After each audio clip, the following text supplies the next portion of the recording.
आप समझ गए हैं कि यहाँ पर जैसे ही क्या होगा, जैसे ही कोई भी अगर चाहे इन्फिनाइट से, चाहे 2 से, 3 से, 4 से या इन्फिनाइट से, अगर इलेक्ट्रॉन क्या होता है फर्स्ट ग्राउंड लेवल में जाता है, जिस फर्स्ट ऑर्बिटल में जाता है, तो उसे क्या कहेंगे, उसे लाइमन सीरीज कहेंगे। ठीक है, अगर n बराबर 2 से n बराबर 1 में इलेक्ट्रॉन जंप करता है तो हमें क्या मिलती है, लॉन्गेस्ट वेवलेंथ मिलती है। और जब n बराबर इन्फिनाइट से n बराबर 1 में जाता है तो हमें क्या मिलती है, शॉर्टेस्ट वेवलेंथ मिलती है। अच्छा, कल हम लोगों ने एक फार्मूला पढ़ा था, 1/λ is equal to RZ square 1/n1 square 1/n2 square. ठीक है, तो यहाँ पर n1 की वैल्यू हम क्या रखेंगे, n1 की वैल्यू हम रखेंगे जहां पर इलेक्ट्रॉन आ रहा है, और n2 की वैल्यू क्या रखेंगे, जहां से इलेक्ट्रॉन आ रहा है। ठीक है, तो n1, अब n1 की वैल्यू यहाँ पर क्या रखेंगे, n1 बराबर 1 रखेंगे, क्योंकि वहां पर इलेक्ट्रॉन 2 से आ रहा है। ठीक है, इस चीज को आप याद रखिएगा, क्योंकि न्यूमेरिकल्स लगाते समय n1 और n2 की वैल्यू में हम गलती कर देते हैं और माइनस प्लस का डिफरेंस आ जाता है। ठीक है, तो इसीलिए n1 की वैल्यू रहेगी वो कि कहाँ पर इलेक्ट्रॉन आ रहा है, और n2 की वैल्यू वो होगी कहाँ से इलेक्ट्रॉन आ रहा है। ठीक है, तो 1/λ is equal to RZ square 1/1 square minus 1। अब n2 की वैल्यू कहाँ से, 2 से। ठीक है, क्योंकि 2 का स्क्वायर, तो यहाँ पर क्या हो जाएगा, 1/λ इज इक्वल टू R। अच्छा, Z क्या है, हाइड्रोजन के लिए Z की वैल्यू क्या होती है, 1, क्योंकि बोहर्स ने जो अपना पोस्टुलेट्स दिया है, जो अपना एटॉमिक मॉडल दिया है, वो केवल हाइड्रोजन या हाइड्रोजन लाइक एटम्स के लिए ही दिया है। ठीक है, तो Z की वैल्यू यहाँ क्या रखेगी, 1/1 स्क्वायर माइनस 1/2 स्क्वायर। और एक चीज और, जो हम ये series Lyman, बामर, Paschen, bracket, प्रिफुंड, Humphry, ये जो हम लाइंस पढ़ने जा रहे हैं, ये केवल और केवल किसके लिए हैं, हाइड्रोजन एटम्स के लिए ही हैं। ठीक है, तो इसीलिए Z की वैल्यू क्या रखी जाएगी, 1। तो 1/λ इज इक्वल टू क्या हो जाएगा, R, ये क्या हो जाएगा, 1 माइनस 1/4, क्योंकि 1/4, तो 4 3/4, तो 1/λ बराबर क्या हो जाएगा, R इंटू 3/4।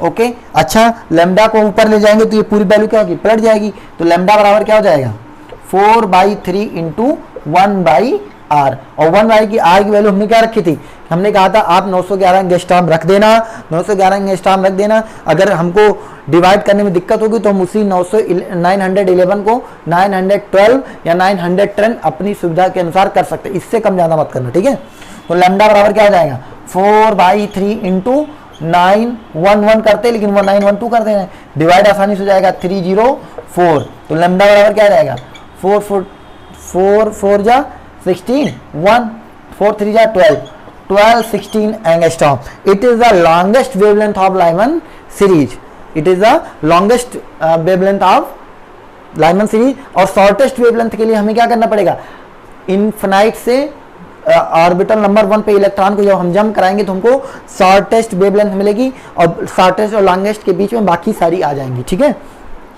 तो आगे यहां पर हम क्या करेंगे, अब हम जंप कराएंगे। ठीक है,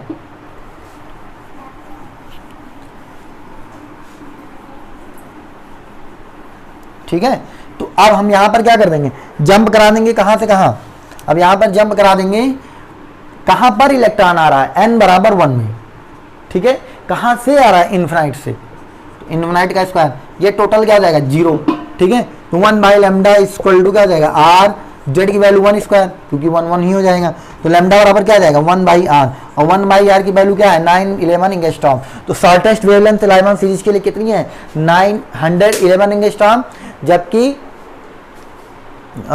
लॉन्गेस्ट वेवलेंथ कितनी है, 1216 एंगस्ट्रॉम, और शॉर्टेस्ट कितनी है, 911 एंगस्ट्रॉम। ठीक है, ये हमारी लाइमन सीरीज है। और एक चीज याद रखना, लाइमन सीरीज का रीजन क्या होता है, अल्ट्रा वायलेट रीजन में होती है। ठीक है, और हम अपनी नेकेड आई से अल्ट्रा वायलेट को रेज को नहीं देख सकते हैं, इसीलिए जितनी भी लाइमन वेवलेंथ की का स्पेक्ट्रम बनेगा उसको हम अपनी नेकेड आई से नहीं देख सकते हैं। ठीक है, अब अगला देखते हैं बामर सीरीज। ठीक है, तो बामर सीरीज की जब बात करेंगे तो लाइमन के बाद जस्ट क्या है, बामर सीरीज है। ठीक है, लाइमर के बाद क्या है, बामर सीरीज।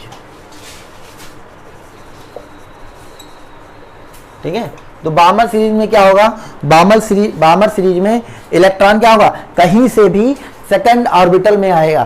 तो जो बामर सीरीज के लिए ग्राउंड ऑर्बिटल है वो क्या होगा, n बराबर 2 हो जाएगा। ठीक है, तो यहाँ पर क्या होगा, कहीं से भी इलेक्ट्रॉन आएगा तो वो कहाँ आएगा, n बराबर 2 में आएगा। ओके, तो यहाँ पर क्या किया जाएगा, देखिए मान लीजिए 3 से आएगा 2 में आएगा, 4 से आएगा 2 में आएगा, और जब इन्फिनाइट से आएगा तब भी किस में आएगा, 2 में आएगा। तो इसे हम कहेंगे क्या, बाल्मर सीरीज। ठीक है, तो इसका जो स्पेक्ट्रम बनेगा, इसमें जो लाइन्स हमें प्राप्त होंगी वो किस में रहेंगी, विजिबल रीजन में। एक चीज़ याद रखिएगा, हम केवल 4000 एंगस्ट्रॉम टू 8000 एंगस्ट्रॉम को ही देख सकते हैं। ठीक है, तो यहाँ पर क्या होगा, देख लीजिए, तो यहाँ पर क्या होगा, 1 by lambda is equal to R Z square 1 upon n1 square minus 1 upon n2 square. Okay, n2 क्या है, जहाँ से इलेक्ट्रॉन आ रहा है, n1 क्या है, जहाँ पर आ रहा है, तो जहाँ कहाँ पर आ रहा है, n1 बराबर 2 में आ रहा है, 1 बाई लेमडा बराबर क्या हो जाएगा, are Z square 1 by 2 square minus, अब n2 क्या होगा, अब इसके लिए n2 क्या हो जाएगा, 3 हो जाएगा। ठीक है, तो इसके लिए अब ये जो हम सॉल्व कर रहे हैं, ठीक है, 3 से 2 क्या मिलेगी हमें, लॉन्गेस्ट वेवलेंथ मिलेगी, और जबकि इन्फिनाइट से 2 में क्या मिलेगी, शॉर्टेस्ट वेवलेंथ मिलेगी, और बाकी जो बीच में होगा वो समझ में आ ही रहा है। 1 बराबर लेमडा बराबर क्या जाएगा, आर की वैल्यू हमें नहीं पुट करनी है। ठीक है, लास्ट में 1 बाई आर की वैल्यू हमें क्या रख देनी है, 911, तो जेड की 1 ही रहेगी क्योंकि हाइड्रोजन के लिए ही है, तो 1 बाई 4 माइनस 1 बाई 9। इसको सॉल्व करिए, 1 by lambda is equal to R 5 by 36।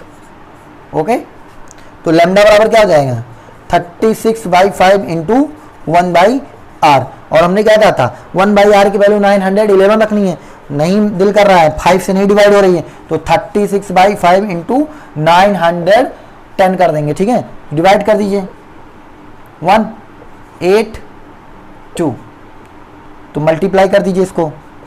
ठीक है, तो लगभग कितना आएगा ये, 36 मल्टीप्लाई 182, तो लॉन्गेस्ट वेवलेंथ अप्रॉक्सीमेटली 6700 एंगस्ट्रॉम के आसपास आती है। ठीक है, मतलब बार्मर सीरीज के लिए कितनी होगी, 6552 एंगस्ट्रॉम। ओके, कैलकुलेट कर लीजिएगा, 6552 एंगस्ट्रॉम ये बार्मर सीरीज के लिए क्या है, लॉन्गेस्ट वेवलेंथ है। और अगर आप इसको ध्यान से देखिए तो ये क्या है, ये 400 टू 800 के मिड में आ रही है, तो दोनों के मिड में आ रही है, तो मतलब ये क्या है, विजिबल रीजन है। तो जो हम लोग स्पेक्ट्रम में रेड लाइट, येलो लाइट और देख रहे थे वो नेकेड आई से, वो कौन सी थी, वो यही बार्मर सीरीज वाली थी।